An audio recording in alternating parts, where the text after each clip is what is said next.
Hello दोस्तों, नमस्कार, good afternoon. आप सभी का बहुत बहुत स्वागत है हमारे यूट्यूब चैनल करियर परिवार में।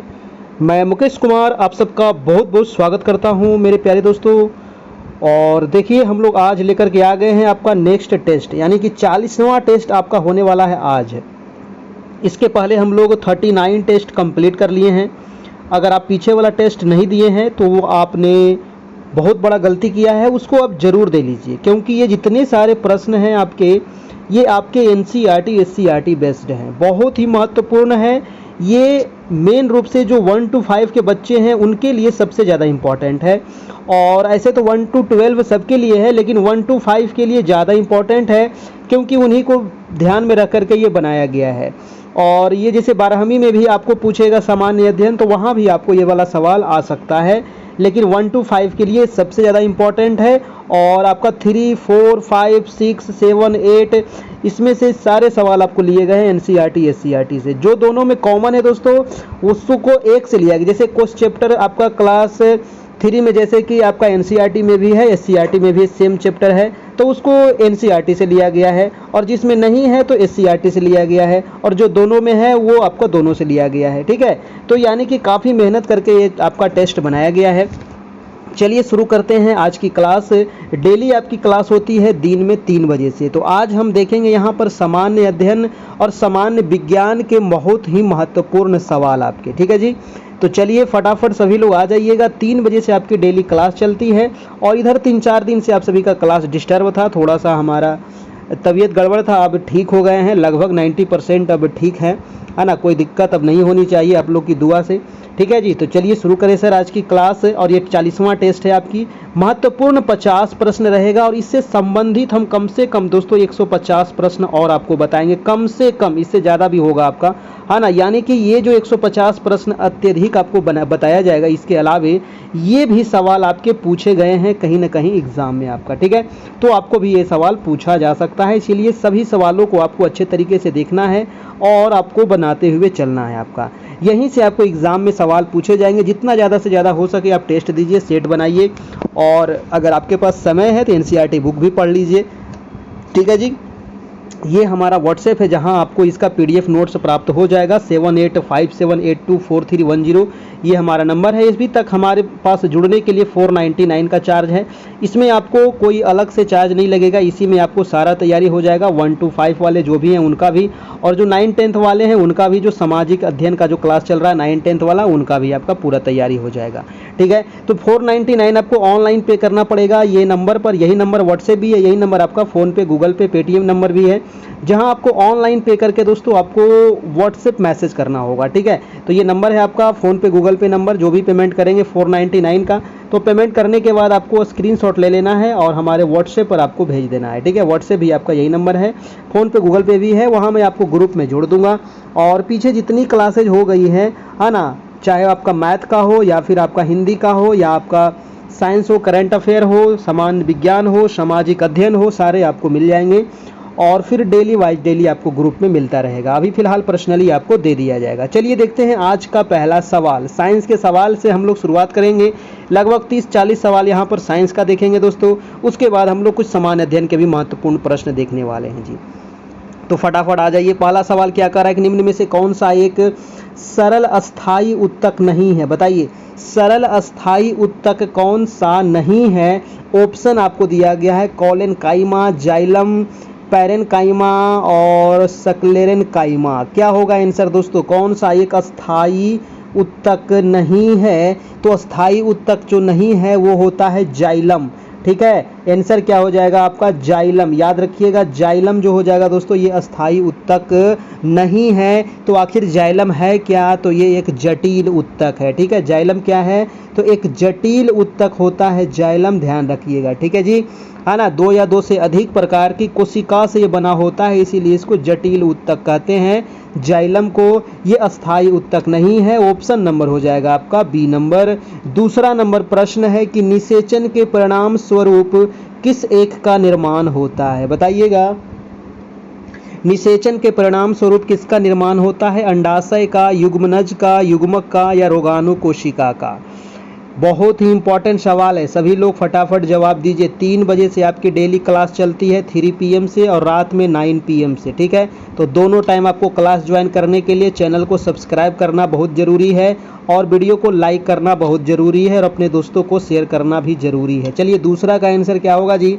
दूसरा का आंसर हो जाएगा दोस्तों युग्मनज, है ना। निषेचन के परिणाम स्वरूप किस एक का निर्माण होता है? तो युग्मनज का निर्माण होता है। ऑप्शन नंबर आपका बी हो जाएगा बिल्कुल ही सही जवाब, ठीक है। चलिए जी अगला सवाल देखते हैं। तीसरा नंबर प्रश्न कह रहा है कि एक गोलीय दर्पण के परावर्ती पृष्ठ के मध्य एक बिंदु होता है जिसे क्या कहते हैं? बताइए। एक गोलीय दर्पण के परावर्ती पृष्ठ के मध्य एक बिंदु होता है जिसे क्या कहते हैं? तो उसे ही तो कहा जाता है पोल, है ना। उसे क्या कहते हैं जी? पोल कहते हैं, यानी कि इसको हिंदी में कहेंगे ध्रुव, है ना। इसको क्या कहेंगे? ध्रुव कहा जाता है। ऑप्शन नंबर आपका ये हो जाएगा बिल्कुल सही जवाब, ठीक है। बहुत बढ़िया, सब लोग अपना अपना फटाफट जवाब देते चलिएगा नीचे लाइव चैट में। और चलते हैं अगले प्रश्न पर। अगला प्रश्न है आपका 4 नंबर। 4 नंबर प्रश्न है, देखिए आज रात में 9 बजे जो क्लास होगी दोस्तों NCERT, है ना। NCERT आपका क्लास 10, ठीक है। NCERT क्लास 10 होगा आज, है ना। और 10 का चैप्टर नंबर 1 होगा आज, ठीक है ना। चैप्टर नंबर 1 होगा। चलिए अगला प्रश्न है कि पुष्प के मध्य में स्थित मादा प्रजनन भाग होता है। अब बताना है जो पुष्प है दोस्तों, तो पुष्प के मध्य में स्थित जो मादा प्रजनन भाग में क्या होता है? तो मध्य में जो होता है वो होता है अंडप। क्या होता है? अंडप होता है। राइट आंसर हो जाएगा आपका ऑप्शन नंबर आपका ए हो जाएगा आपका करेक्ट आंसर, ठीक है जी, है ना। क्या हो जाएगा? अंडप हो जाएगा। चलते हैं अगला प्रश्न है आपका 5 नंबर सवाल। आज से डेली रेगुलर चलेगी। इधर 4-5 दिन थोड़ा तबीयत गड़बड़ था, इसकी वजह से अब क्लास डिस्टर्ब हो गया था आप सभी का, है ना। कोई बात नहीं है, आप लोग अपना तैयारी जारी रखना है, एकदम जी जान लगा देना है। प्रश्न है कि DNA का एक खंड जो एक प्रोटीन की जानकारी प्रदान करता है उसे क्या कहा जाता है? DNA का एक खंड जो प्रोटीन की जानकारी प्रदान करता है दोस्तों, इसे क्या कहते हैं? तो इसे कहते हैं जीन। इसी तो कहा जाता है दोस्तों जीन, है ना। इसे क्या कहते हैं? इसे तो जीन ही कहा जाता है। अब जीन वो मत समझ जाइएगा भूत वाला जीन, ठीक है। ये जीन दूसरा है आपका, है ना। आंसर हो जाएगा जीन हो जाएगा आपका। चलिए नेक्स्ट प्रश्न है आपका 6 नंबर सवाल। 6 नंबर है कि मस्तिष्क का कौन सा हिस्सा सांस लेने को नियंत्रित करता है? अब बताइए, सांस जो आप लेते हैं तो मस्तिष्क का कौन सा हिस्सा जो है दोस्तों वो नियंत्रित करता है? वेरी वेरी इंपॉर्टेंट सवाल एग्जाम में छपेगा। तो उसको कहते हैं आपका मज्जा। क्या कहते हैं उसको? उसको कहते हैं दोस्तों मज्जा, यानी कि मज्जा जो है ये मस्तिष्क का हिस्सा सांस लेने के लिए हमें नियंत्रित करता है, ठीक है, याद रखिएगा दोस्तों। अगला सवाल देखते हैं आपका 7 नंबर की सबसे नमनीय धातु। वेरी वेरी इंपॉर्टेंट और बहुत ही आसान सवाल है, और हमेशा लोग कंफ्यूज करते हैं इसमें कि बहुत ही सबसे जो नमनीय है, या फिर इसी को लिखा रहेगा आपको तन्यशील, है ना। सबसे नमनीय या फिर तन्यशील जो धातु है दोस्तों वो कौन सी है? तो वो होता है AU। AU का मतलब क्या होता है? सोना, है ना। सोना बाबू नहीं, ये सोना है, ठीक है। तो AU जो है ये सबसे नमनीय है और तन्यशील है। आपका आंसर हो जाएगा आपका आंसर नंबर बी AU, यानी कि सोना का AU का सोना का संकेत क्या होता है? AU होता है, ध्यान रखिएगा दोस्तों, ठीक है। चलिए एक पीले रंग का होता है, कैसा होता है? सोना तो आपको पता ही होगा ना कैसा होता है। चलिए जी और चलते हैं अगले प्रश्न पर। सोना जो होता है ये उष्मा का और विद्युत का सुचालक होता है, ये ध्यान रखिएगा। और सोना जो होता है सबसे अक्रियाशील धातु होता है, ये भी आपको ध्यान रखना है। अगला प्रश्न है आपका 8 नंबर कि निम्न में से कौन एक बायोगैस का घटक नहीं है? बताइए, बायोगैस का घटक नहीं है। Hydrogen sulphide, methane, carbon monoxide और कार्बन डाइऑक्साइड। तो कार्बन मोनोऑक्साइड जो है दोस्तों, है ना, कार्बन मोनोऑक्साइड जो है ये बायोगैस का घटक नहीं होता है। ऑप्शन नंबर हो जाएगा आपका सी बिल्कुल सही। बायोगैस में जो सबसे मुख्य गैस होती है वो होते हैं दोस्तों मेथेन, है ना। क्या होता है? मेथेन गैस होता है सबसे मुख्य। मेथेन इसमें कितना होता है, तो 60 से 65% इसमें मेथेन होता है बायोगैस में। ये क्वेश्चन पूछा गया प्रश्न है। मेथेन का अणुसूत्र क्या होता है, तो CH4 होता है, ये भी आपको पूछा गया सवाल है। ठीक है। कार्बन मोनोऑक्साइड का दोस्तों क्या हो जाएगा, CO होता है कार्बन मोनोऑक्साइड, और CO2 क्या होता है, कार्बन डाइऑक्साइड। कार्बन मोनोऑक्साइड का अणुभार कितना होता है दोस्तों, तो 28 होता है आपका CO का। ठीक है जी। चलिए अगला प्रश्न चले, अगले सवाल पर है आपका 9 नंबर। तो वीडियो को सभी लोग लाइक कर दीजिएगा जितने लोग आ गए हैं, है ना। प्रश्न है कि निम्न में से कौन सी वो गैस है जो एक प्रमुख ग्रीन हाउस गैस नहीं है। हाँ, वो कौन सी गैस है जो ग्रीन हाउस गैस नहीं है, जो जलवायु परिवर्तन का कारण होता है, बताइएगा।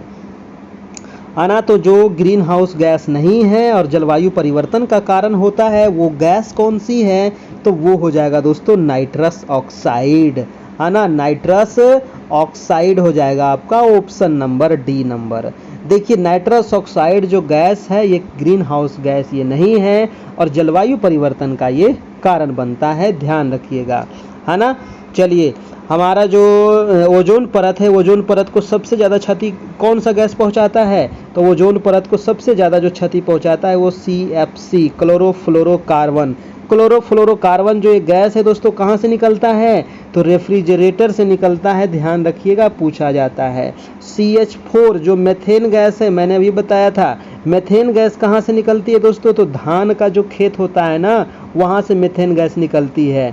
और कोयला का खनन जो होता है वहाँ से निकलता है, आर्द्र भूमि होता है वहाँ से निकलता है, जो गाय जुगाली करती है वहाँ से निकलता है। ठीक है, ध्यान रखिएगा, पूछा जाता है ये सभी चीज़ें। अगले सवाल पे चलते हैं। 10 नंबर कह रहा है कि हमारे भोजन में मौजूद कॉफ़ी, पालक, प्याज, चाय ज़्यादातर हमें भोजन के रूप में कौन सा तत्व प्रदान करते हैं। जी हाँ, हम लोग तो कॉफ़ी पीते हैं ना, चाय, पालक है, प्याज है, चाय है।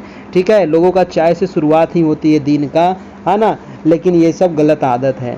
ठीक है, अगर ये सभी चीज़ें आप खाते हैं तो आपको ज़्यादातर भोजन में क्या प्राप्त होगा दोस्तों, कौन सा तत्व प्राप्त होगा। ऑप्शन है आपका क्लोराइड, सोडियम फ्लोराइड या आयोडीन। क्या होगा, 10 का आंसर हो जाएगा आपका फ्लोराइड। ठीक है, 10 का आंसर हो जाएगा आपका फ्लोराइड दोस्तों, आंसर नंबर आपका C नंबर हो जाएगा। ठीक है जी। चलिए हम चलते हैं, अगला प्रश्न है, निम्न में से किस पदार्थ का घनत्व सर्वाधिक होता है, बताइए दोस्तों।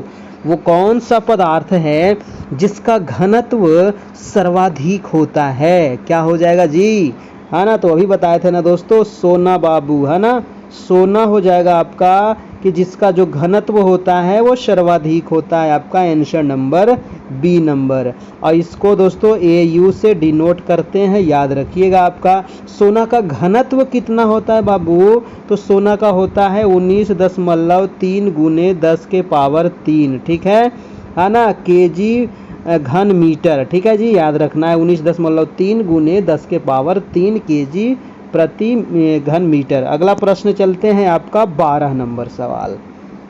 जीवाश्म ईंधन ऊर्जा के स्रोत है। जीवाश्म ईंधन ऊर्जा के कैसा स्रोत है। जीवाश्म ईंधन जो है दोस्तों ऊर्जा का कैसा स्रोत है, नवीकरणीय है, गैर नवीकरणीय है, या फिर सौर है, या फिर वायु है, क्या हो जाएगा। देखिए जीवाश्म ईंधन जो है ना ये गैर नवीकरणीय है। ठीक है, जीवाश्म ईंधन के एग्जाम्पल में क्या क्या हो जाएंगे, तो जीवाश्म ईंधन का एग्जाम्पल में क्या होगा भाई साहब, जिसको कहेंगे गैर नवीकरणीय। गैर नवीकरणीय में कौन कौन आएगा, कोयला। अब कोयला गैर नवीकरणीय कैसे है, तो कोयला को अगर एक बार समाप्त हो गया तो भैया साहब इसको बनने में लग जाएगा लाखों बरस। ठीक है, तो ये गैर नवीकरणीय, इसको बार बार आप नया नहीं कर सकते हैं। पेट्रोलियम, है ना, पेट्रोलियम अगर समाप्त हो गया तो झाल बजाइएगा बैठ करके। ठीक है, तो ये है आपका पेट्रोलियम, है ना, ये सभी चीज़ एक ना एक दिन समाप्त होना ही है। प्राकृतिक गैस, तो प्राकृतिक गैस भी क्या हो गया भाई साहब, ये भी हो जाएगा गैर नवीकरणीय। ठीक है, प्राकृतिक गैस वगैरह, है ना, तो ये सब ध्यान रखना है। परमाणु ऊर्जा हो गया, है ना, तो ये सभी हो गए आपके गैर नवीकरणीय। अब कुछ नवीकरणीय का एग्जाम्पल बता दीजिए आप लोग। तो नवीकरणीय का एग्जाम्पल क्या हो जाएगा, सौर ऊर्जा, है ना। सौर ऊर्जा कभी खत्म होगा, सूर्य से ऊर्जा कभी खत्म होगी निकलना, नहीं, वो लाखों करोड़ों वर्ष तक निकलते रहेगा, है कि नहीं। और क्या हो जाएगा, पन बिजली है, कचरे से उत्पादन जो ऊर्जा, कचरा तो हमेशा जिंदगी भर बनता ही रहेगा आपका, है ना। और जैसे तो पवन ऊर्जा, हवा कभी चलना बंद होगी दोस्तों, नहीं, तो हवा से जो ऊर्जा बनेगा वो नवीकरणीय होगा। बायोगैस से जो ऊर्जा बनेगा वो भी आपका नवीकरणीय होगा। भूतापीय ऊर्जा से बनेगा वो भी नवीकरणीय होगा, है ना। समुद्री ऊर्जा यानी कि जो ज्वारीय ऊर्जा होता है उससे भी नवीकरणीय होगा। तो ये सभी है नवीकरणीय ऊर्जा, ध्यान रखिएगा। अगला सवाल है आपका 13 नंबर, कह रहा है कि स्थानांतरित ऊष्मा ऊर्जा की एसआई इकाई क्या होती है ना। स्थानांतरित ऊष्मा ऊर्जा की एसआई इकाई जो होता है वो होता है जूल, सबको पता होगा, है ना। क्या होता है एसआई इकाई, ऊर्जा का एसआई मात्रक जूल होता है ना जी, ध्यान रखिएगा। चलिए जी, और विद्युत धारा का एसआई इकाई एम्पियर होता है, ये भी आपको ध्यान रखना चाहिए। और विद्युत ऊर्जा का किलोवाट घंटा, है ना जी। अगला प्रश्न चलते हैं। अच्छा, एक बात बताइएगा कि ऊष्मा का सीजीएस मात्रक क्या होता है, बताइए तो।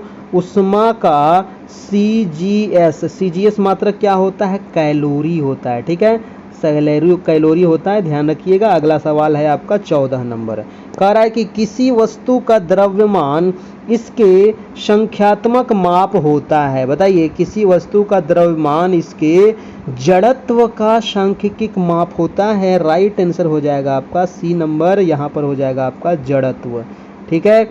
जड़त्व का सांख्यिक माप होता है दोस्तों, सांख्यिक माप होता है किसी वस्तु का द्रव्यमान। नेक्स्ट प्रश्न चलते हैं आपका 14 नंबर सवाल।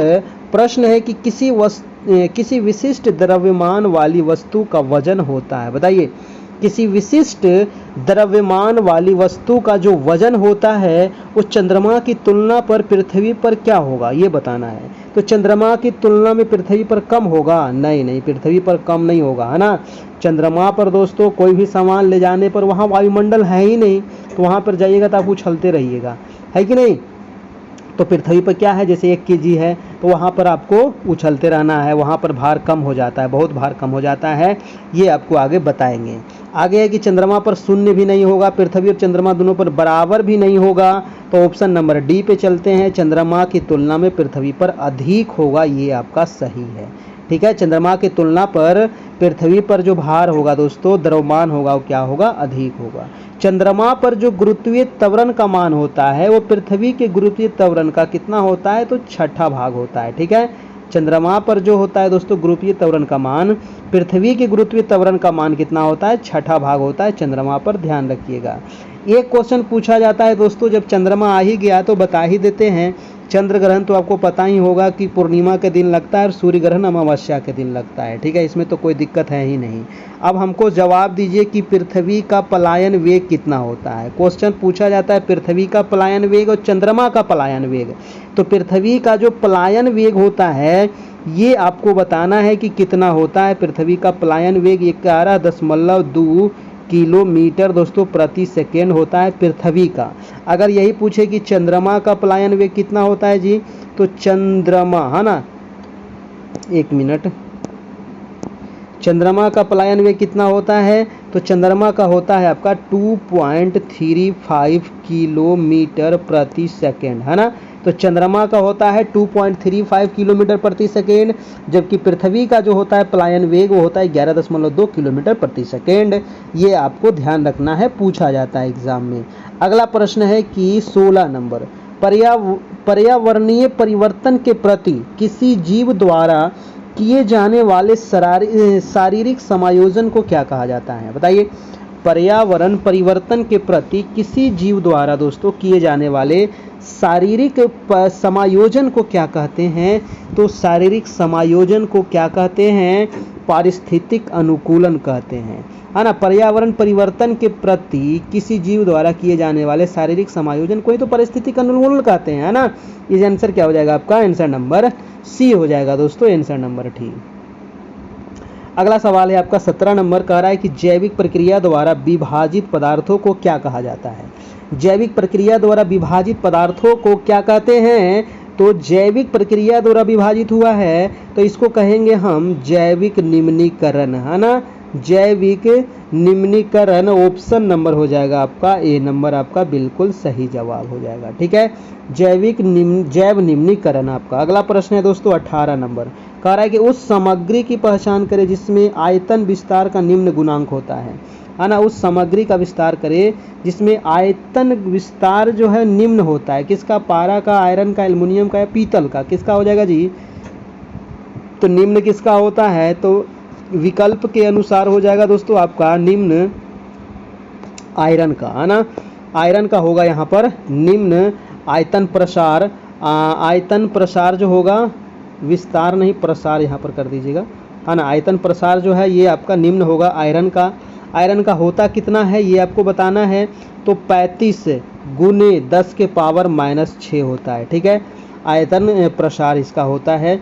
अगला प्रश्न चलते हैं आपका 19 नंबर प्रश्न है कि बैक्टीरिया की खोज, वेरी इंपॉर्टेंट सवाल है। खोज वाला सवाल आपको जरूर पूछेगा, बैक्टीरिया का खोज किसने किया, है ना। जीवाणु का खोज किसने किया, ठीक है जी। तो बैक्टीरिया का ल्यूवेनहॉक साहब किए थे। खोज किसने किए हैं? बैक्टीरिया का ल्यूवेनहॉक, AV ल्यूवेनहॉक, याद रखिएगा। ऑप्शन नंबर हो जाएगा आपका ए, ठीक है, ल्यूवेनहॉक। आप बताइए कि न्यूट्रॉन की खोज किसने किया? बताइए जल्दी जल्दी, न्यूट्रॉन की खोज किसने किया?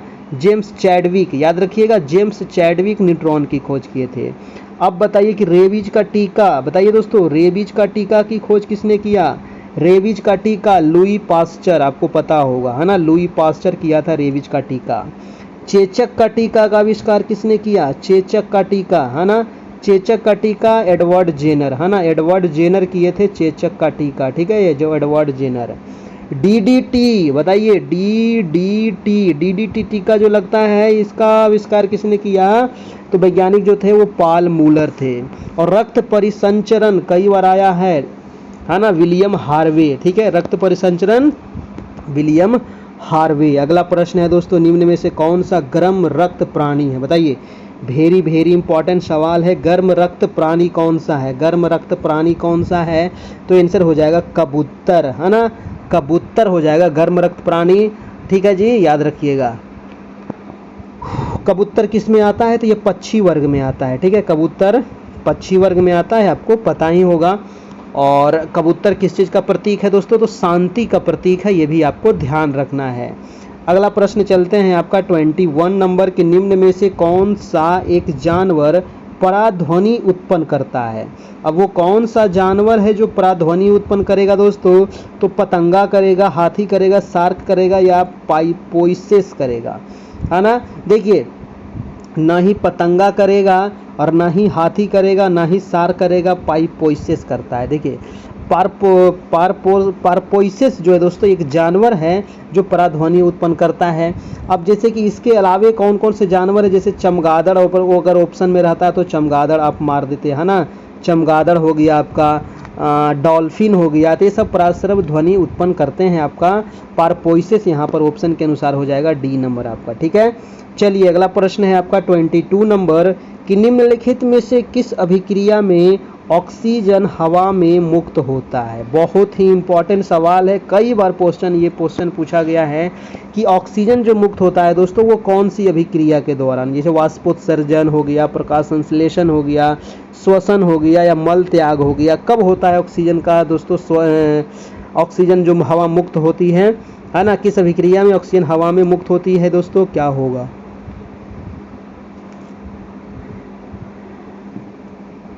देखिए, प्रकाश संश्लेषण की क्रिया में क्या होता है? तो प्रकाश संश्लेषण की क्रिया में कार्बन डाइऑक्साइड का यहाँ पर निषेचन होता है और ऑक्सीजन का यहाँ पर मुक्त होता है, यानी कि ऑप्शन हो जाएगा आपका आंसर नंबर दोस्तों आपका बी हो जाएगा, बिल्कुल सही जवाब, है ना। प्रकाश संश्लेषण की अभिक्रिया में दोस्तों ऑक्सीजन हवा में मुक्त होती है, ये आपको ध्यान रखना है, ठीक है जी। चलिए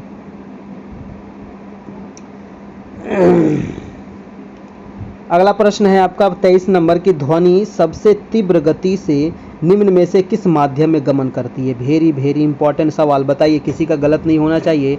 तो हमारा जो ध्वनि है, ध्वनि सबसे ज़्यादा जो गति करती है दोस्तों वो करती है आपका किसमें? ठोस में, ठीक है। सबसे ज़्यादा ठोस, उसके बाद होगा द्रव्य, है ना, उसके बाद हो जाएगा द्रव्य और लास्ट में हो जाएगा आपका गैस, ठीक है। ठोस, द्रव्य, गैस, सबसे ज़्यादा ठोस में, फिर द्रव में और फिर गैस में। तो ऑप्शन यहाँ पर दिया गया है आपको ठोस, ऑप्शन नंबर हो जाएगा आपका सी नंबर दोस्तों, ठीक है। ऑप्शन नंबर क्या हो जाएगा? सी, है ना जी। अगर देखिए ठोस के जगह पर आपको एल्युमिनियम भी दे सकता है ना, एल्युमिनियम दे सकता है तो एल्युमिनियम हो जाता है आपका आंसर। लोहा दे सकता है, तो ये सब क्या चीज़ है, ठोस ना है, लोहा एल्युमिनियम क्या है, ठोस चीज़ें हैं।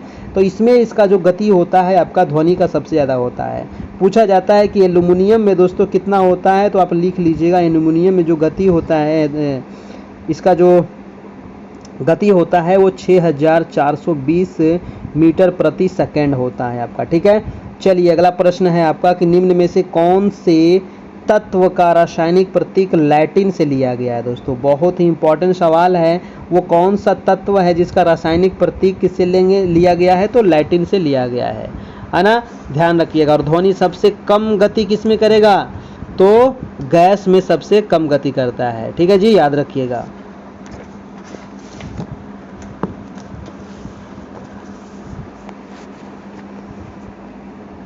तो प्रश्न है कि तत्व जो कौन सा तत्व जो रासायनिक प्रतीक लैटिन से लिया गया, दोस्तों आंसर हो जाएगा आपका आयरन, है ना। आयरन जो तत्व है, ये जो रासायनिक प्रतीक इसका लैटिन से लिया गया है, याद रखिएगा दोस्तों, है ना। चलिए नेक्स्ट प्रश्न चले। अच्छा, आयरन का बताइए अयस्क। आयरन के जो कितने अयस्क हैं ये आप बताना है। देखिए आयरन के सबसे अच्छा जो अयस्क होता है वो होता है हेमेटाइट, है ना। हेमेटाइट, मैग्नेटाइट, लिमोनाइट और सीडेराइट, ये चारों अयस्क आयरन के आपको याद रखना है, पूछा जाता है। जैसे कोयला का जो अयस्क होता है ना, एंथ्रासाइट, बिटुमिनस, लिग्नाइट और पीट, 4 प्रकार का। उसी प्रकार से आप लोहा वाला भी ध्यान रखना है, सबसे अच्छा होता है हेमेटाइट आपका। अगला प्रश्न है आपका 25 नंबर कि किसी वस्तु को एक निश्चित ऊंचाई से भूमि पर गिराया जाता है। ठीक है, जब वह भूमि को छूती है, क्वेश्चन पे आपको ध्यान देना है ना, इस प्रकार का क्वेश्चन आपको पूछा जाएगा। जब वह भूमि को छूती है दोस्तों तो उसमें क्या होगा, है ना, छूते समय उसमें क्या होगा और ऊंचाई से क्या कर रहा है, गिराया जा रहा है। भूमि पर जब छूती है तो उस समय गतिज ऊर्जा होगा आपका उसमें। ठीक है, आंसर क्या हो जाएगा आपका 25 का बी नंबर आपका। ठीक है जी, गतिज ऊर्जा बराबर क्या होता है, फॉर्मूला हाफ mv²। आपको पता होगा हाफ mv²। रुक जाइए मैं थोड़ा पानी पी लूँ।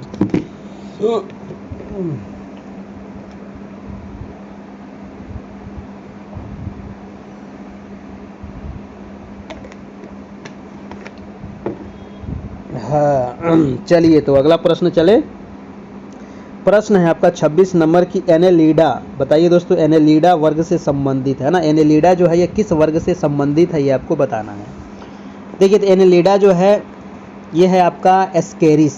एस्केरिस एनेलिडा वर्ग से संबंधित अच्छा नहीं है, ये पूछ रहा था ना, नहीं है, तो आपका आंसर हो जाएगा एस्केरिस, ऑप्शन नंबर आपका ए हो जाएगा दोस्तों। ठीक है, एस्केरिस एनेलिडा वर्ग से संबंधित नहीं है। जैसे केचुआ होता है, नेरिस होता है, अन्य जोक होता है दोस्तों, ये सभी एनिलिडा वर्ग होता है आपका। ठीक है, जैसे केचुआ, आपका जोक, ये सब एनिलिडा वर्ग में आता है। ये क्वेश्चन भी पूछा जाता है कि केचुआ किस वर्ग में आता है, या जोक जो होता है ये किस वर्ग में आता है, तो ये एनिलिडा वर्ग में आता है। ठीक है ना। चलिए अगला प्रश्न है आपका 27 नंबर की बादलों का रंग सफ़ेद किसके कारण होता है। दोस्तों बहुत ही इंपॉर्टेंट सवाल है। तो बादलों का जो रंग सफ़ेद होता है ये प्रकीर्णन के कारण होता है। कहाँ गया प्रकीर्णन, ऑप्शन नंबर आपका डी हो जाएगा, प्रकीर्णन के कारण ये आपका होता है, ध्यान रखिएगा। अगर आपसे पूछे कि आकाश का रंग नीला किसके वजह से होता है, तो ये भी प्रकीर्णन की वजह से होता है, प्रकाश का प्रकीर्णन। बैगनी रंग के प्रकाश का प्रकीर्णन जो होता है ये सबसे अधिक होता है, ये क्वेश्चन ध्यान रखिएगा, है ना। सबसे अधिक किस रंग का होता है दोस्तों, तो बैगनी का होता है।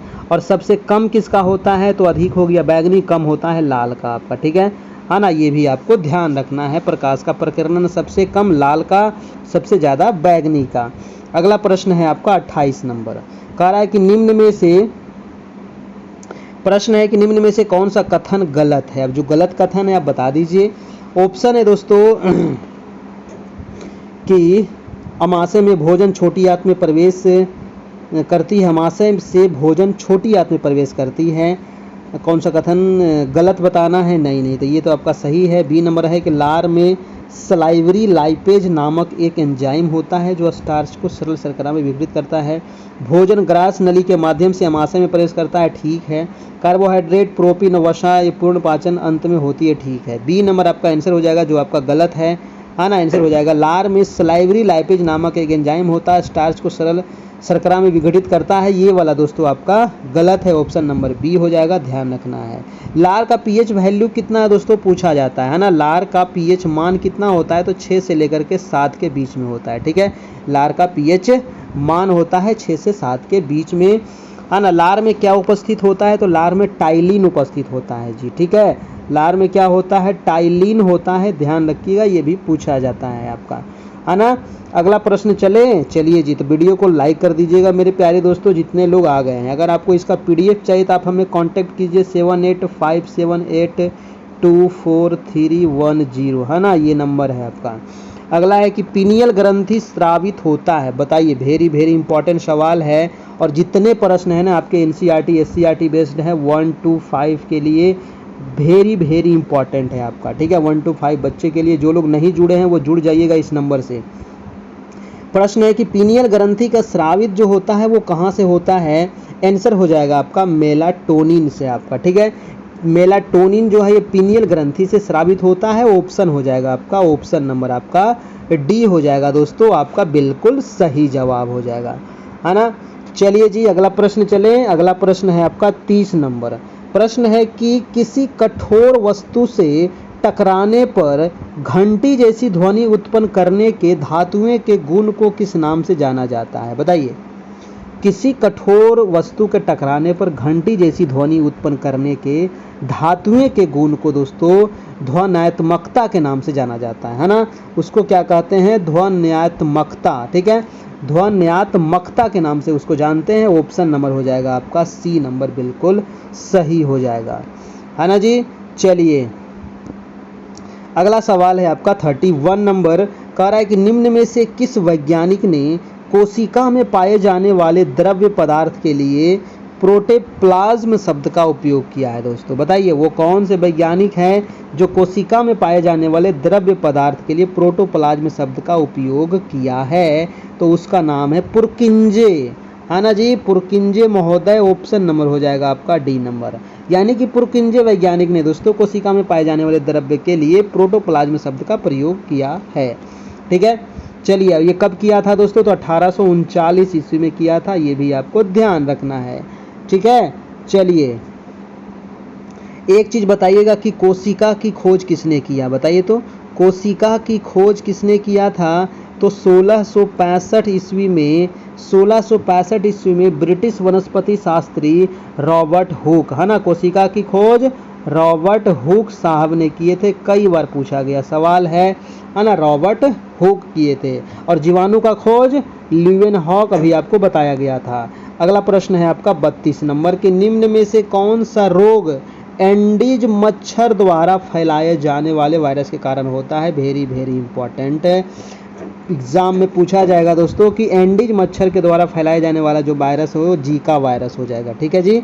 जीका वायरस ऑप्शन नंबर हो जाएगा आपका बी नंबर। और एंडी मच्छर जो काटता है ना दोस्तों, ये रात में नहीं, ये काटेगा दिन में, हाँ, है ना जी, ये दिन में काटेगा, ध्यान रखिएगा, दिन में भी मच्छरदानी लगा के सोना पड़ेगा आपको फिर, ठीक है। चलिए हल्का बुखार इसमें आ जाएगा, त्वचा लाल हो जाएगा, ठीक है, मांसपेशियों और जड़ों में दर्द रहेगी आपकी। अगला प्रश्न है आपका 33 नंबर कि निम्न में से क्या खाद्य और जल प्रदूषण का कारण नहीं है, तो खाद्य और जल प्रदूषण का कौन सा कारण नहीं है, ये पूछ रहा है। नहीं वाला क्वेश्चन आपसे पूछेगा और आप गलती करके आ जाइएगा क्वेश्चन जानते हुए भी, इसलिए नहीं को आप ध्यान रखिएगा, ठीक है जी। 33 का आंसर हो जाएगा आपका आवारा जानवरों द्वारा काटना। अब देखिए आवारा जानवर अगर आपको काट लेता है दोस्तों, तो खाद्य और जल प्रदूषण होगा। जब आपको आवारा काटा है तो खाद्य और जल प्रदूषण काहे फैलेगा भाई, ऐसा थोड़ी है। तो ऑप्शन नंबर जो सी है ना, ये क्या है आपका गलत है, और यही गलत आपसे पूछ रहा था, ठीक है। अगला प्रश्न है आपका 34 नंबर कि अल्ट्रासोनिक तरंगों की आवृत्ति क्या होती है। देखिए अल्ट्रासोनिक जो तरंग होती है, इसकी जो आवृत्ति होती है वो होती है दोस्तों 20 किलो हर्ट्ज से अधिक, है ना, 20 किलो हर्ट्ज से अधिक होती है, याद रखिएगा। आपका आंसर हो जाएगा आपका 20 किलो हर्ट्ज से अधिक, ऑप्शन नंबर हो जाएगा आपका डी नंबर, ठीक है, ऑप्शन नंबर हो जाएगा आपका डी।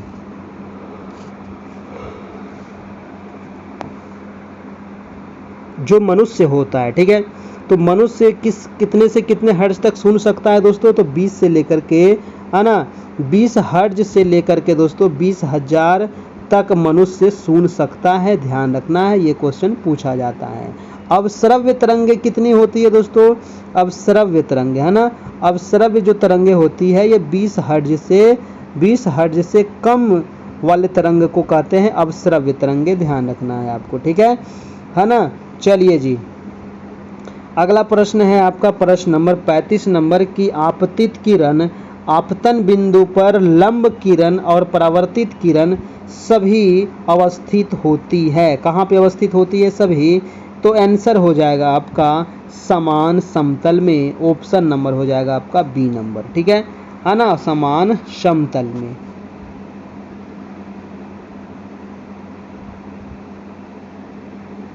चलिए जी, थोड़ा सा मैं पानी पी लेता हूँ, है ना।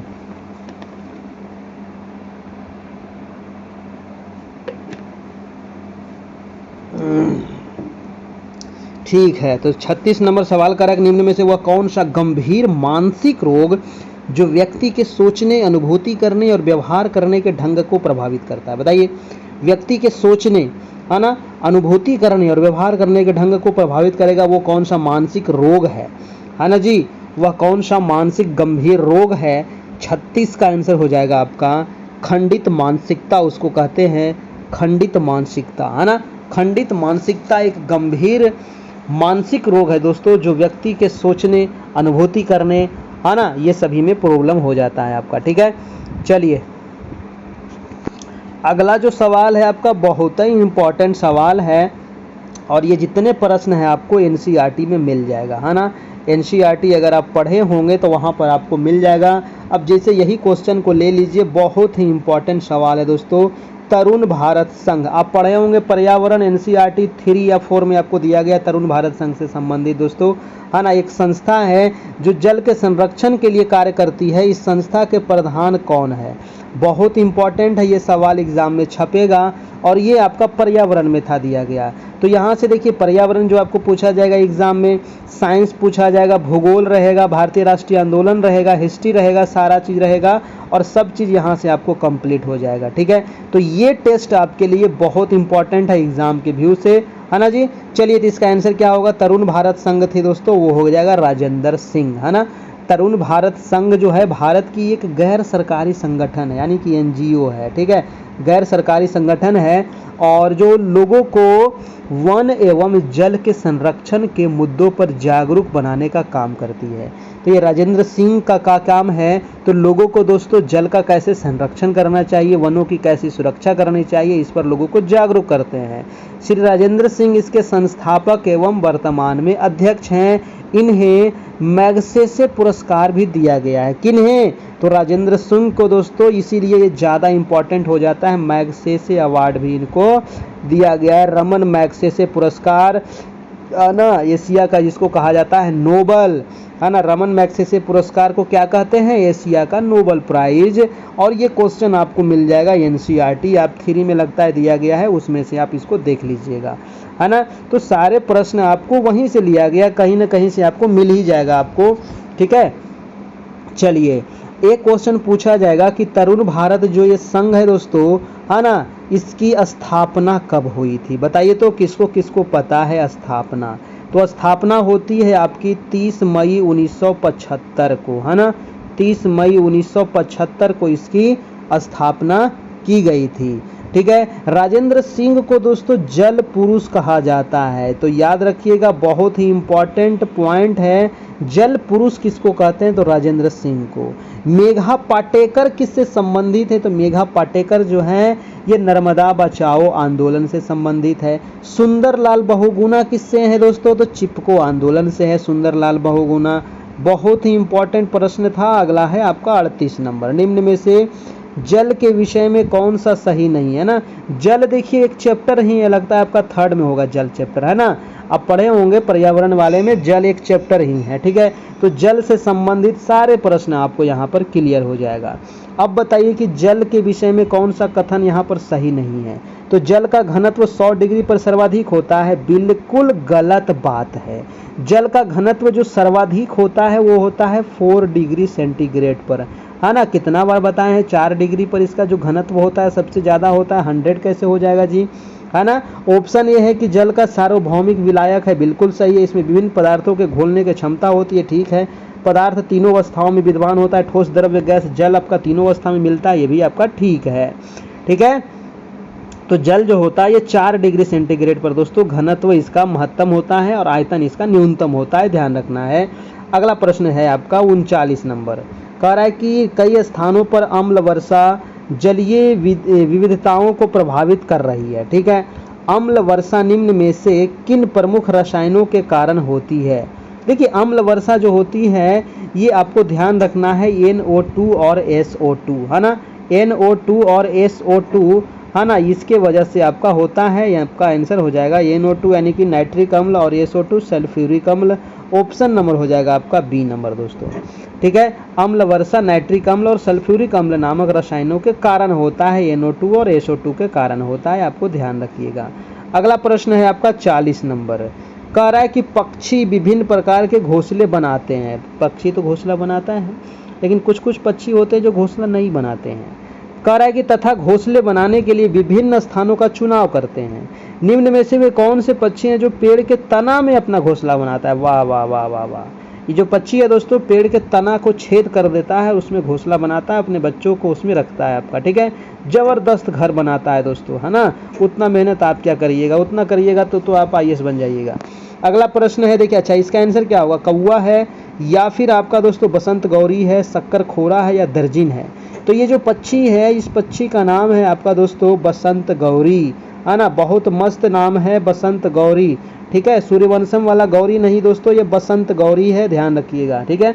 एक पक्षी है आपका, है ना, और ये कीड़े मकोड़े को खाती है ना।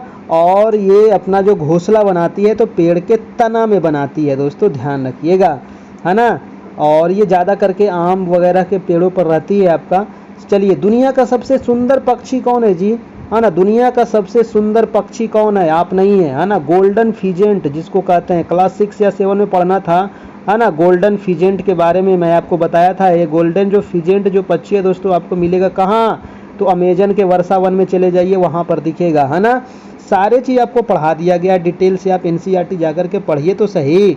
रात में आपका 9 PM से चलता है NCERT, है ना। NCERT चल रहा है हिस्ट्री, ज्योग्राफी, पॉलिटी, इकोनॉमिक्स, जिसमें ज्योग्राफी आपका कंप्लीट हो गया है 6 to 10, ठीक है। हिस्ट्री भी देखिए कंप्लीट होने वाला है, एक सप्ताह में कंप्लीट हो जाएगा 6 to 10 आपका हिस्ट्री भी दोस्तों। इसके बाद हम पॉलिटी शुरू करेंगे 9, 10, है ना। पॉलिटी आपको 9, 10 करवाया जाएगा और इकोनॉमिक्स भी आपका 9, 10 करवाया जाएगा, क्योंकि आपका इकोनॉमिक्स तो 9, 10 ही है, और लेकिन पॉलिटी में 6, 7, 8 में कुछ है ही नहीं, है ना। इसलिए 9, 10 करवा देंगे, आपका सारा कंप्लीट हो जाएगा, उससे बाहर आपको नहीं आने वाला है। तो प्रश्न है कि ऑस्ट्रेलिया में प्रभंजन का एक अन्य नाम क्या है। वेरी वेरी इंपॉर्टेंट सवाल है। देखिए प्रभंजन का मतलब क्या हो गया भाई साहब, प्रभंजन का मतलब होता है हरिकेन, है ना। प्रभंजन का मतलब होता है हरिकेन यानी कि चक्रवात कह लीजिए इसको, है ना जी। तो ऑस्ट्रेलिया में जो चक्रवात आता है इसको विली विली कहते हैं, है ना। क्या कहते हैं, विली विली। जैसे उत्तर भारत में आता है जिसको लू कहते हैं ना, तो ऑस्ट्रेलिया में जो आता है उसको चक्रवात विली विली कहा जाता है दोस्तों, ठीक है। चलिए जी अगला प्रश्न देखते हैं। जब चक्रवात आता है ना तो इसके केंद्र में क्या होता है, केंद्र में होता है लो प्रेशर, है ना। केंद्र में होता है लो प्रेशर, है ना जी। और इसके चारों ओर क्या होता है, इसके चारों ओर होता है आपका हाई प्रेशर। तो हवाएं कैसे चलती है, हाई प्रेशर से लो प्रेशर की ओर चलती है हवाएं। तो ये होता है दोस्तों आपका चक्रवात, इसी को कहते हैं चक्रवात, है ना। केंद्र में अगर लो प्रेशर है और चारों तरफ हाई प्रेशर है तो इसको कहेंगे चक्रवात। और प्रति चक्रवात में क्या हो जाएगा, उल्टा हो जाएगा। केंद्र में रहेगा हाई प्रेशर, है ना। केंद्र में रहेगा हाई प्रेशर, इसके चारों ओर क्या रहेगा, चारों ओर रहेगा लो प्रेशर आपका रहेगा। तो इसको कहेंगे प्रति चक्रवात। प्रति चक्रवात में क्या होता है, मौसम साफ हो जाता है ना। लो प्रेशर आपका रहेगा चारों साइड और बीच में क्या रहेगा, हाई प्रेशर इससे रहेगा, ठीक है। चलिए अगला प्रश्न है आपका 42 नंबर कि खाद्य पदार्थ, वस्त्र जैसे उत्पाद एवं मनोरंजन जैसी सेवाओं को उनके अंतिम उपभोक्ताओं द्वारा खरीदे जाने पर क्या कहा जाता है। तो उसको खरीदे जाने पर क्या कहते हैं प्यारे दोस्तों, आंसर क्या होगा जी, फटाफट कमेंट करिए, फटाफट बताइए इसका आंसर क्या होगा। चलिए तो अगला प्रश्न है आपका 42 नंबर। 42 सवाल कह रहा है कि खाद्य पदार्थ, वस्त्र जैसे उत्पाद एवं मनोरंजन जैसी सेवाओं को उनके अंतिम उपभोक्ताओं द्वारा खरीदे जाने पर क्या कहा जाता है। बताइए दोस्तों इसका आंसर क्या होगा। 42 का आंसर हो जाएगा आपका उपभोग वस्तुएं, यानी कि ऑप्शन नंबर हो जाएगा आपका सी नंबर हो जाएगा, उपभोग वस्तुएं। चलिए अगला प्रश्न है आपका 43 नंबर, भारतीय रिजर्व बैंक। और रिजर्व बैंक के बारे में भी आपको पढ़ना है, तो यहाँ से भी एक आध सवाल आपको जरूर पूछा जाएगा। तो रिजर्व बैंक के बारे में बहुत सारा चीज़ आपको यहाँ पर मैं बता देता हूँ। कह रहा है कि भारतीय रिजर्व बैंक भारत के संविधान की 7वीं अनुसूची में दी गई सूची में से संबंध है। देखिए भारतीय रिजर्व बैंक जो है ना दोस्तों, ये किसके अंतर्गत आता है, ये आता है संघ सूची में आता है। ठीक है, ये किस में आता है जी, तो ये आता है संघ सूची में। आंसर हो जाएगा आपका ए नंबर, है ना। संघ सूची, राज्य सूची, समवर्ती सूची आप पढ़े होंगे। ये तीनों सूचियों का वर्णन जो दिया गया है वो 7वीं अनुसूची में वर्णन किया गया है, तीनों सूची का आपका। ठीक है, भारतीय रिजर्व बैंक के बारे में बता दूं कि इसकी जो स्थापना होती है वो होती है आपको दोस्तों एक्ट 1934, है ना। एक्ट 1934 के तहत 1 अप्रैल 1935 में, ठीक है, 1 अप्रैल 1935 में इसकी स्थापना होती है एक्ट 1934 के तहत आपका। इसका राष्ट्रीयकरण पूछा जाता है तो याद रखिएगा 1 जनवरी, है ना, 1949 को इसका राष्ट्रीयकरण किया गया था। भारतीय रिजर्व बैंक का जो मुख्यालय है वर्तमान में वो है आपका मुंबई में आपका। पहले कोलकाता में था, है ना, बाद में इसको मुंबई ले जाया गया था। ठीक है, और भारतीय रिजर्व बैंक के जो आपका अभी वर्तमान में जो आपके दोस्तों जो सीईओ हैं वो कौन है, शक्तिकांत दास, है ना। भारतीय रिजर्व बैंक के अध्यक्ष हो जाएंगे आपके, है ना, शक्तिकांत दास, जो 25वें नंबर के है दोस्तों, ये भी आपको ध्यान रखना है। भारत का ये दोस्तों क्या है, तो केंद्रीय बैंक है, इसको ये कहा जाता है, ध्यान रखिएगा। अगला प्रश्न है आपका 44 नंबर। प्रश्न है कि निम्नलिखित देशों में से वो कौन सा देश है जो क्षेत्रीय सहयोग के लिए दक्षिण एशियाई क्षेत्रीय सहयोग संगठन का सदस्य नहीं है। दक्षिण एशियाई क्षेत्रीय सहयोग संगठन यानी कि सार्क, है ना, SAARC, सार्क, है ना। तो ये सार्क जो है दोस्तों दक्षिण एशियाई क्षेत्रीय सहयोग संगठन SARC होता है ना। सार्क की स्थापना कब होती है पूछा जाता है आपको। सार्क की स्थापना आप ध्यान रखिएगा, सार्क की स्थापना होती है 8 दिसंबर आपका 1985 को हुई थी, है ना, यही ठीक है ना, ठीक है ना, बताइएगा। 8 दिसंबर 1985 को हुआ था। और इसका मुख्यालय कहाँ है, तो काठमांडू में, है ना। हेडक्वार्टर कहाँ है, काठमांडू नेपाल में है दोस्तों। ठीक है, इसका मुख्यालय है। अभी सार्क में सदस्य देशों की संख्या जो है वो टोटल 8 है आपकी। ठीक है, कितनी है, 8 है। और इसमें जो 8वां सदस्य बना था वो अफगानिस्तान बना था, ये भी आपको ध्यान रखना है ना। अफगानिस्तान कब बना था, तो 2007 में आपका अफगानिस्तान बना था, दिल्ली में अधिवेशन हुआ था उस समय आपका। ठीक है, चलिए प्रश्न क्या कह रहा था कि कौन सा देश इसमें शामिल नहीं है। अच्छा, तो ये 8 देश का नाम आपको पता होना चाहिए, ये क्वेश्चन जरूर आपको एग्जाम में पूछा जाएगा सार्क वाला। ठीक है, तो सार्क में जो 8 देश है दोस्तों, 8 का नाम आप याद रखिए। भारत है ना, भारत तो रहेगा ही, सबसे मुख्य देश है आपका। इसमें आपका बांग्लादेश है, पड़ोसी देश, भारत के जितने पड़ोसी देश हैं आपका वो है आपका। लेकिन म्यांमार इसमें नहीं है, म्यांमार इसमें नहीं है। भारत है, अब बांग्लादेश हो गया, पाकिस्तान हो गया, भूटान हो गया, श्रीलंका हो गया, नेपाल हो गया, मालदीव हो गया और अफगानिस्तान हो गया। म्यांमार इसमें नहीं है, इसको आपको हटा देना है ना। म्यांमार इसमें नहीं है, श्रीलंका भी इसमें नहीं है। तो आपको एग्जाम्पल में दे देगा दोस्तों, एग्जाम में श्रीलंका दे देगा या फिर म्यांमार दे देगा या फिर चाइना दे देगा। चाइना भी इसमें नहीं है ना, याद रखिएगा। भारत है, पाकिस्तान है, अफगानिस्तान है। और ऊपर में देखिएगा तो आपको नेपाल मिलेगा, भूटान मिलेगा और नीचे में श्रीलंका आपको बांग्लादेश मिलेगा और मालदीव भी इसमें सदस्य देश है आपका। तो टोटल 8 देश हैं, है ना, वर्तमान में आपके। ठीक है जी, तो ये सार्क वाला आपको ध्यान रखिएगा। अगला प्रश्न है आपका 45 नंबर कि चोल अभिलेखों में उल्लेखित भूमि की विभिन्न कोटियों के अनुसार किसको गैर ब्राह्मण किसान भूमि भी कहा जाता था? बताइए, गैर ब्राह्मण किसान स्वामी की भूमि कहा जाता था दोस्तों। आंसर क्या होगा? गैर ब्राह्मण किसान स्वामी की भूमि है ना। तो स्वामी की भूमि जो कहा जाता था उसको कहते थे कौन से भूमि को? तो वेल्लन वगाई, है ना। वेल्लन वगाई जो भूमि होता था इसको गैर ब्राह्मण किसान स्वामी की भूमि कहा जाता था। आंसर हो जाएगा आपका 1 नंबर, चोल साम्राज्य में, है ना, चोल के समय पे आपका, ठीक है ना जी। चलिए, चोल काल में दोस्तों आय का प्रमुख स्रोत क्या था? तो याद रखिएगा भू राजस्व, है ना। चोल काल में आय का जो प्रमुख स्रोत था वो था आपका भू राजस्व। ध्यान रखिएगा, भू राजस्व हो जाएगा चोल का आपका। अगला प्रश्न चलते हैं, प्रश्न नंबर है आपका 46 नंबर। वेरी इंपॉर्टेंट सवाल है कि वानभट्ट के लेखक, वानभट्ट लेखक थे, है ना। वानभट्ट किस किस का लेखक थे दोस्तों? वानभट्ट ने लिखा पार्वती परिणय, कादम्बरी, हर्षचरित, पंचतंत्र या रत्नावली के। तो आपको पता होगा कि पंचतंत्र किसके हैं? तो पंचतंत्र दोस्तों आपके विष्णु शर्मा जी का है। तो विष्णु शर्मा वाले तो खट गए आपके, पंचतंत्र हो गए विष्णु शर्मा जी का, है ना। अब आपको बताना है कि इसमें से कौन सा उन्होंने लिखा है। तो आंसर हो जाएगा पार्वती परिणय लिखा है, कादम्बरी लिखे हैं और हर्षचरित लिखे हैं आपका, ठीक है। तो 1, 2 और 3, 1, 2 और 3 ये तीनों लिखे हैं दोस्तों वानभट्ट के द्वारा।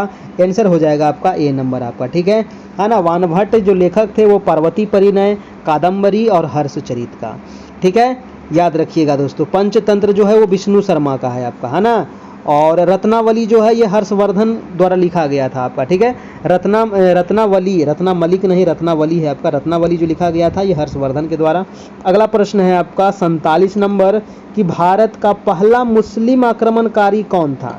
बहुत इंपॉर्टेंट है। भारत का पहला मुस्लिम आक्रमणकारी जो था, भारत का पहला मुस्लिम आक्रमणकारी मोहम्मद बिन कासिम था भारत का पहला मुस्लिम आक्रमणकारी। और कासिम ने दोस्तों आक्रमण किया था 712 ईस्वी में। कहाँ किया था? तो सिंध पर ये आक्रमण किया था आपका, ठीक है, याद रखिएगा। मोहम्मद गौरी जो है दोस्तों, मोहम्मद गौरी का भारत पर पहला जो आक्रमण हुआ था वो 1175 ईस्वी में किया था मोहम्मद गौरी, है ना, 1175 में, है ना। और बाबर ने भारत पर पहला आक्रमण कब किया? तो बाबर पहला किया था 1519 ईस्वी में, बाबर पहला आक्रमण किया था भारत पर आपका, ठीक है। ये भी आपको ध्यान रखना है। अगर आपसे पूछे कि भारत पर आक्रमण करने वाला प्रथम तुर्की कौन था, है ना, अगर पूछे कि भारत पर आक्रमण करने वाला प्रथम तुर्की, तो प्रथम जो तुर्की हो जाएगा दोस्तों वो हो जाएगा महमूद गजनवी, है ना। महमूद गजनवी जो था ये प्रथम तुर्की था आपका, है ना। ये भी आपको ध्यान रखना है, ठीक है। और भारत में मुस्लिम राज्य के संस्थापक कौन थे? अगर पूछे कि मुस्लिम राज्य के संस्थापक, तब हो जाएगा मोहम्मद गौरी, है ना। मोहम्मद गौरी हो जाएगा दोस्तों मुस्लिम राज्य के संस्थापक। अगला है आपका 48 नंबर की शाहजहां की पुत्री ने कैद के समय उसकी सेवा की थी। बताइए, देखिए शाहजहां की किस पुत्री ने? शाहजहां की 3 पुत्री थी दोस्तों, है ना। शाहजहां की 3 बेटी, और ये बेटी कौन कौन थी? जहां आरा और गौहर आरा और रोशन आरा, ठीक है। 3 बेटी थी इसकी, जहां आरा, गौहर आरा और रोशन आरा, ठीक है। तो किसने, जब शाहजहां को कैद में डाल दिया गया था तो इसकी किस पुत्री ने इसकी सेवा किया था दोस्तों? तो सेवा की थी दोस्तों आपको जहां आरा ने, है ना। किसने की थी? जहां आरा ने की थी इसकी सेवा। आंसर हो जाएगा आपका ऑप्शन नंबर आपका बी नंबर हो जाएगा। शाहजहां की मृत्यु कब होता है? तो मृत्यु 1666 ईस्वी में इसकी मृत्यु हो जाती है शाहजहां की, ठीक है। हाँ, देखिए शाहजहां को कैद किसने किया था? तो इसका बेटा ही कैद कर दिया था, औरंगजेब ने, है ना। शाहजहां को आगरा के शाहबुर्ज में 1658 ईस्वी में कैद कर दिया, 1666 में इसकी मृत्यु हुई थी आपकी, ठीक है। इसका बेटा जो औरंगजेब था यही कैद किया था। अगला प्रश्न है आपका 49 नंबर कि निम्न में से किसे जनांकीय संक्रमण का जनक कहते हैं? वेरी इंपॉर्टेंट सवाल है, बताइए जनांकीय संक्रमण का जनक किसे कहा जाता है? 49 का आंसर क्या होगा? 49 का आंसर क्या होगा दोस्तों? जनांकीय संक्रमण का जो जनक कहते हैं वो हो जाएगा आपका फ्रैंक नोटेंस्टीन आपका, है ना। नोटेंस्टीन जो थे, फ्रैंक नोटेंस्टीन, ये जनांकीय संक्रमण के जनक कहे जाते हैं। ऑप्शन हो जाएगा आपका ए नंबर आपका बिल्कुल सही हो जाएगा। और अगर आपसे पूछे जनांकीय संक्रमण का सिद्धांत किसने दिया? जनांकिकीय संक्रमण सिद्धांत का प्रतिपादन जो किया था वो किया था जे थॉमसन आपका, है ना, वो किया था आपका थॉमसन, ठीक है, W.A. थॉमसन। तो जे ने W.A. थॉमसन किया था 1929 ईस्वी में जनांकिकीय संक्रमण का सिद्धांत। और जनांकिकीय संक्रमण का जनक किसको कहा जाता है, तो जनक कहा जाता है फ्रैंक नोटेनस्टीन को आपका, ठीक है। अगला सवाल है आपका 50 नंबर, कह रहा है कि बिहार में परमानेंट सेटलमेंट लागू करने का कारण क्या था, बताइए। परमानेंट सेटलमेंट लागू करने का कारण क्या था, बहुत ही इंपॉर्टेंट सवाल है, ये बताना है, ठीक है। जितने भी प्रश्न आपका एनसीईआरटी एससीईआरटी बेस्ड है और 1 to 5 के लिए सबसे ज़्यादा इंपॉर्टेंट है, ऐसे ये सब के लिए है, 1 से 12 के लिए भी है, लेकिन 1 to 5 के लिए ही मेन रूप से आपको ध्यान में रखा गया है और बनाया गया है इसको। और दोस्तों इसका पीडीएफ आपको हमारा मिल जाएगा व्हाट्सएप ग्रुप में, है ना, तो आप व्हाट्सएप ग्रुप में जुड़ जाइएगा, उसका नंबर मैं अभी आपको बताने वाला हूँ। चलिए, तो इसका आंसर क्या हो जाएगा भाई साहब, इसका आंसर हो जाएगा कि बिहार में परमानेंट सेटलमेंट लागू करने के कारण जमींदारों के लिए दोस्तों वंश परंपरागत अधिकार को स्वेच्छा से हस्तांतरित करने का अधिकार है। आंसर हो जाएगा आपका आंसर नंबर बी हो जाएगा, ठीक है। परमानेंट सेटलमेंट जो हुआ था ये 23 मार्च 1793 ईस्वी को, है ना, किसके द्वारा, तो लॉर्ड कर्नवालिस ने किया था बंगाल, बिहार और उड़ीसा में आपका, ठीक है।